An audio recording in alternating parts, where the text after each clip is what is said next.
السلام علیکم دوستو، کیسے ہیں آپ؟ امید کرتا ہوں کہ خیریت سے ہوں گے اور خداوند متعال کی پناہ میں ہوں گے۔ کیا آپ نے کبھی کوئی خواب دیکھا جو آپ کے دل و دماغ پر چھا گیا ہو؟ کیا آپ کو کبھی ایسے لگا ہو جیسے خواب حقیقت سے جڑا ہوا ہے؟ آج کی ویڈیو میں ہم بات کریں گے خوابوں کی اقسام، ان کی تعبیر اور ان کے پیچھے چھپے ہوئے رازوں پر، نہ صرف قرآن و حدیث کی روشنی میں بلکہ تاریخی، عقلی، فطری اور نفسیاتی زاویوں سے بھی۔ پہلا ہے خوابوں کی اقسام۔ اسلامی تعلیمات کے مطابق خوابوں کی بنیادی طور پر تین اقسام ہوتی ہیں، جیسا کہ حدیث میں آیا ہے۔ نبی کریم صلی اللہ علیہ وآلہ وسلم نے فرمایا، الرؤیا ثلاثۃ، خواب تین قسم کے ہے: رؤیا صالحۃ من اللہ، و رؤیا من تحزین الشیطان، و رؤیا مما یحدث المرء نفسہ۔ یہ صحیح مسلم کی روایت ہے، اس کی مختصر تشریح کریں گے۔ پہلا ہے رویا یہ صادقہ، یعنی سچا خواب۔ یہ اللہ تعالیٰ کی طرف سے ہوتا ہے، خوشخبری یا رہنمائی دیتا ہے۔ اکثر انبیاء کو ایسے خواب آتے تھے۔ دوسرا ہے خواب شیطانی، ڈراؤنے یا پریشان کن ہوتے ہیں، جیسے گرنا، سانپ یا جنات کا خواب میں آنا۔ ان کا مقصد دل میں خوف بٹھانا ہوتا ہے۔ تیسرا ہے حدیث النفس، یعنی نفسیاتی خواب، دن بھر کے خیالات، خواہشات یا ٹینشن کا عکس ہوتے ہیں، نہ روحانی ہوتے ہیں نہ شیطانی۔ اب آتے ہیں خواب کا تاریخی پس منظر۔ حضرت یوسف علیہ السلام کو خواب کی تعبیر کا علم دیا گیا تھا، جیسا کہ سورہ یوسف آیت نمبر 6 میں ہے، وَكَذَلِكَ يَجْتَبِيكَ رَبُّكَ وَيُعَلِّمُكَ مِن تَأْوِيلِ الْأَحَادِيثِ۔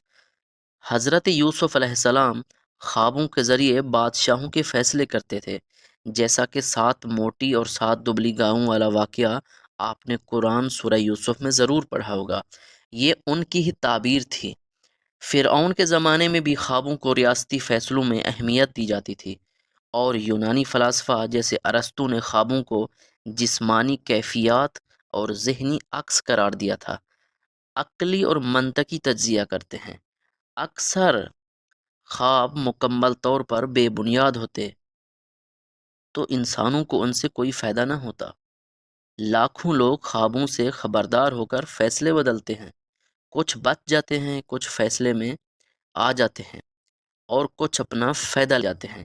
عقل کہتی ہے کہ خواب نہ صرف لاشعور یعنی سب کانشیس کا عکس ہیں، بلکہ کبھی کبھی ماورا یعنی انسائٹ بھی دیتے ہیں۔ فطری اور نفسیاتی پہلو۔ ماہر نفسیات سیگمنڈ فریڈ نے خوابوں کو دبی ہوئی خواہشات کا اظہار کہا۔ نیند کے دوران دماغ زیادہ ایکٹیو ہوتا ہے، جہاں لاشعور کی تصویریں نمایاں ہوتی ہیں۔ مثال کے طور پر آپ دن بھر پانی کے بارے میں سوچتے رہے تو ممکن ہے خواب میں دریا یا بارش دیکھیں گے، یا جیسا کہ کچھ نوجوانوں کی عادت ہوتی ہے کہ وہ دن بھر لڑکیوں کے خواب دیکھتے رہتے ہیں، اور جب سوتے ہیں تو وہ ضرور محتلم ہوتے ہیں، یعنی ان کو احتلام ہو جاتا ہے۔ قرآن اور حدیث کی روشنی میں تعبیر دیکھتے ہیں۔ سورہ یوسف مکمل ایک خواب اور اس کی تعبیر پر مشتمل ہے۔ سورہ یوسف آیت نمبر 4 میں ہے، بسم اللہ الرحمن الرحیم، اذ قال یوسف لأبیہ یا ابت انی رأیت 11 کوکبا، یعنی حضرت یوسف علیہ السلام نے بچپن میں کہا تھا کہ اے ابا جان، میں نے چاند، ستارے اور سورج کو اپنے سامنے سجدہ کرتے ہوئے دیکھا ہے۔ نبی کریم صلی اللہ علیہ وآلہ وسلم اپنے صحابہ کو علم تعبیر سکھایا کرتے تھے، جیسا کہ ابن سیرین کی کتاب تعبیر الرؤیا میں یہ تفصیل سے درج ہے کہ دودھ سے مراد علم ہے، سانپ سے مراد دشمن ہے، بارش سے مراد رحمت ہے، آگ سے مراد فتنہ ہے، اور یہ سارے خواب رسول اللہ نے اپنے اصحاب کو یاد کروائے تھے اور انہیں علم دیا تھا ان چیزوں کا۔ خواب میں احتیاط اور آداب لازمی ہیں۔ نبی کریم صلی اللہ علیہ وآلہ وسلم نے فرمایا، جو اچھا خواب دیکھے اللہ کا شکر ادا کرے اور صرف نیک لوگوں سے بیان کرے تاکہ برے لوگوں کے حسد سے بچ جائے، اور جو برا خواب دیکھے اعوذ باللہ من الشیطان الرجیم کہے اور بائیں طرف 3 بار تھوکے اور کسی سے ذکر بھی نہ کرے۔ ہاں، اگر کوئی برا خواب آپ کو بار بار تنگ کر رہا ہے تو آپ صاحب تعبیر شخص سے، اس بندے سے جو علم تعبیر جانتا ہے، اس کے سامنے ضرور اظہار کریں تاکہ وہ آپ کو مصیبت سے بچا سکے آپ کو اچھی تعبیر دے کر۔ لیکن اگر آپ نے کسی ایسے ویسے بندے سے تعبیر پوچھ لی تو ہو سکتا ہے خواب کچھ ہو اور وہ تعبیر آپ کو کچھ بتائے، تو آپ کا سارا معاملہ بگڑ سکتا ہے۔ لہٰذا بہتر ہے معبر شخص سے تعبیر پوچھی جائے۔ اب اس کا عملی رہنمائی بھی ضروری ہے جو کہ آپ کے لیے لازم ہے۔ ہر خواب کی فوری یا واضح نہیں ہوتی۔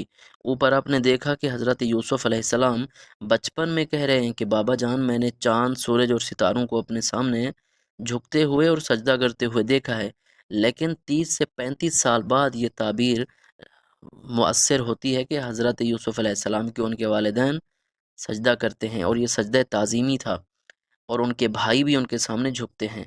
لہٰذا بعض خواب علامتی ہوتے ہیں، کچھ دہائیاں بعد پورے ہوتے ہیں۔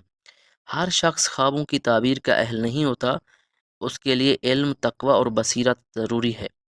تو دوستو، خواب صرف نیند کے مناظر نہیں بلکہ یہ ہماری روح، لاشعور اور رب کی طرف سے اشارے کا ذریعہ بھی بن سکتے ہیں، لیکن ان کی سچائی، نوعیت اور تأثر کو سمجھنے کے لیے علم، فہم اور صبر ضروری ہے۔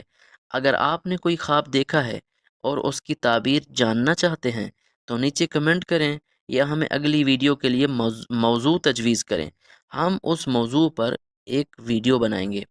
اگر ویڈیو پسند آئے تو لائک کریں، سبسکرائب بھی کریں اور بیل آئیکن کو بھی دبا دیں۔